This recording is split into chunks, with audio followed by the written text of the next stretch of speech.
Dans cette vidéo, nous allons corriger un exercice type bac tombé il y a quelques années sur les équations différentielles du second ordre. Donc voici l'exercice, c'était un QCM. Donc la solution f de l'équation différentielle y' plus 4pi au carré y égale 0. Donc ça c'est une équation différentielle. On suppose que la solution, donc la solution donc c'est une fonction, on va l'appeler f. Donc on suppose que cette solution en 0 donne moins 1 et que la dérivée de cette fonction en 0 donne 0. Et donc on demande cette fonction quelle représentation graphique elle admet. Est-ce que c'est la représentation graphique A, B, C ou D? Donc on peut déjà utiliser les conditions. Là, on sait que l'image de 0 donne moins 1. Est-ce que toutes les fonctions ici ont pour image l'image de 0 moins 1? Donc on vérifie. L'image de 0 ici, moins 1. Donc là, A, oui. L'image de 0 ici, c'est encore moins 1. Donc B également. L'image de 0, pardon, l'image de 0 ici, c'est combien? C'est moins 1 aussi, donc la C est bonne également, ça peut être une solution. Et la D, l'image de 0, ah, ici c'est 0, donc la D éliminée. Donc il reste comme possibilité soit A, soit B, soit C. Alors on peut utiliser aussi la deuxième condition qui dit que f' de 0 égale à 0. Donc f' de 0, je vous rappelle, c'est le coefficient directeur de la tangente au point d'abscisse 0. Et ce coefficient directeur, il est égal à 0. Donc on a un coefficient directeur égal à 0, ça veut dire que la tangente, elle est horizontale. Donc là, cette information-là, ça veut dire qu'au point d'abscisse 0, la tangente à la courbe est horizontale. Donc on va regarder. Donc la première courbe, au point d'abscisse 0, donc c'est ce point-là. Donc là, c'est le point de la courbe qui a pour abscisse 0. Hein. Donc je trace la tangente. La tangente, c'est la droite qui se rapproche le plus possible de la courbe, au point là, du coup. Donc ça va être une droite qui est à peu près comme ça. Je la fais avec la souris. Donc cette droite-là, on voit qu'elle n'est pas horizontale. Donc du coup, la f' de 0 ne sera pas égal à 0. Donc du coup, le A est éliminé. Ensuite, même chose, ici, le point de la courbe qui est pour abscisse 0, il est là. Je trace la tangente, rapidement avec la souris comme ça, voilà. Donc on voit que la tangente, là, elle est horizontale. Donc dans ce cas-là, f' de 0 égale à 0. Donc la B, on garde, ça peut être solution. La C, donc le point d'abscisse 0 de la courbe, il est là. Je trace la tangente. Effectivement, là, j'ai encore une tangente horizontale. Donc la C, on garde. Et la D, on a vu qu'on n'a pas besoin de la garder puisque la première condition n'était pas vérifiée. Donc du coup, parmi les courbes qui sont proposées, il n'y a que la B et la C qui vérifient ces deux conditions. Donc du coup, il faut savoir laquelle est bonne, soit la B, soit la C. Donc il va falloir, du coup, en plus, résoudre cette équation différentielle pour pouvoir dire si c'est la B ou la C qui est la bonne. Puisqu'en résolvant l'équation différentielle, là, on va avoir la formule de la fonction f. Une fois qu'on aura la formule, on pourra en déduire si c'est la B ou la C. Par exemple, une fois qu'on a la formule, on peut calculer, je ne sais pas, l'image de 1. Là, dans la première, ça va donner 1. Là, ça va donner moins 1, vous voyez. Donc du coup, grâce à la formule, quand on aura la formule de f, on calculera l'image et on saura si c'est 1 ou moins 1 et on va pouvoir dire si c'est B ou C. Donc résolvons l'équation différentielle. Donc là, je l'ai recopié, y' plus 4pi au carré y égale 0. Et j'ai recopié également les conditions initiales. Donc f de 0 égale moins 1 et f' de 0 égale 0. Donc on résout l'équation différentielle générale, c'est-à-dire sans les conditions initiales pour commencer. Donc l'équation différentielle que j'ai appelée E ici. Donc c'est équivalent à donc y' plus donc 4pi au carré, c'est pareil que 2pi le tout au carré.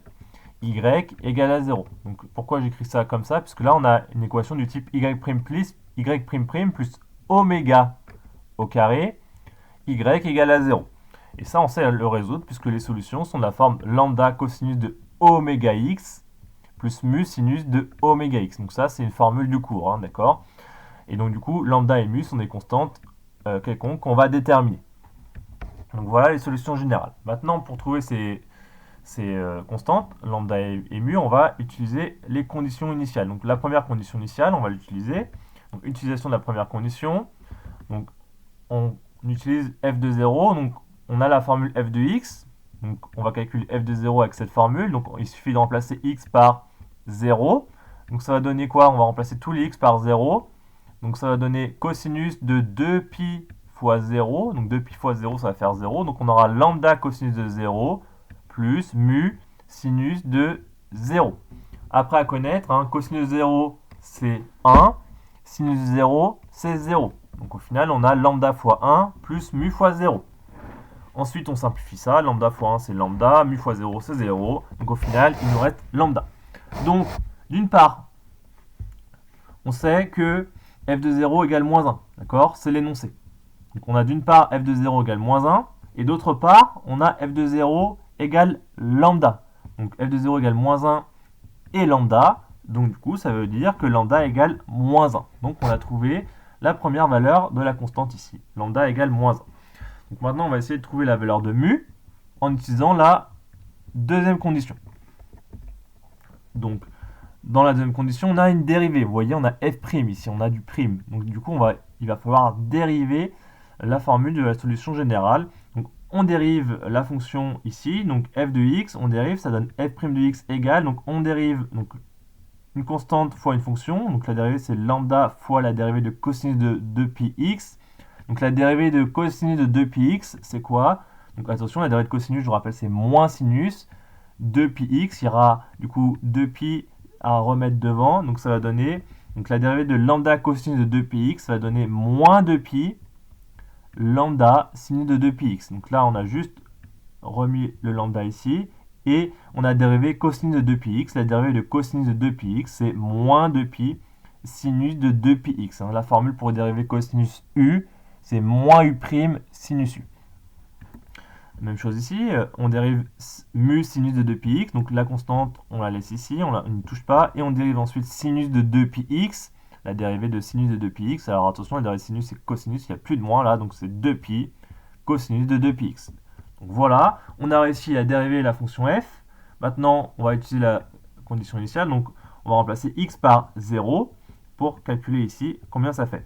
Donc f' de 0, on calcule, on remplace tout l'x par 0, donc moins 2π, fois lambda, donc lambda on a trouvé que c'était moins 1, donc on remet moins 1 ici, et on remplace x par 0, donc du coup ça fait sinus de 0, plus 2π mu cosinus, donc on remplace x par 0, ça fait cosinus de 0.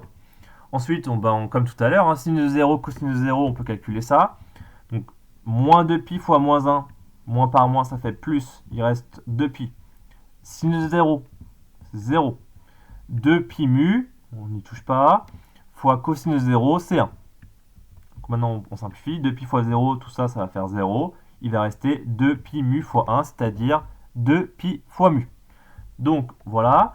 Or, on sait que f' de 0 égale à 0. Donc, d'une part, f' de 0 égale 0, et d'autre part, f' de 0 égale 2π mu.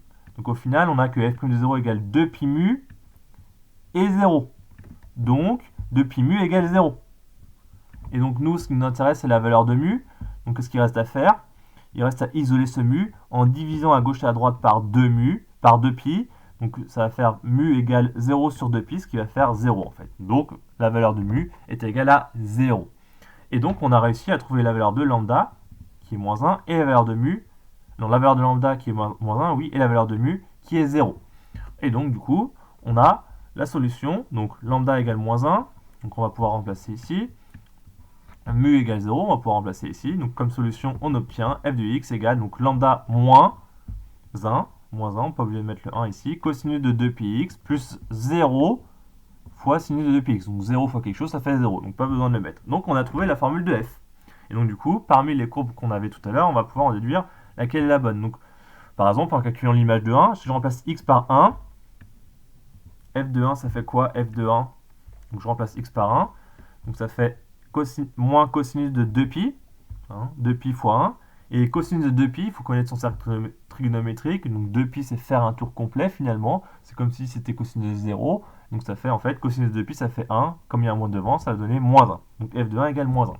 Donc revenons à la question de départ, donc quelle est la courbe qui est la bonne? Donc du coup on a trouvé que f de x égale moins cosinus de 2πx, donc il faut trouver la courbe qui a comme la courbe représentative de cette fonction-là, donc moins cosinus de 2πx.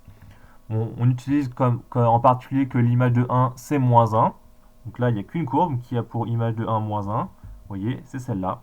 C'est la C, l'image de 1, c'est bien moins 1. Tandis que là, la B, c'est l'image de 1, c'est 1. Donc il n'y a que la B qui marche. Et donc, du coup, en conclusion, la représentation graphique qui est bonne est la réponse numéro C.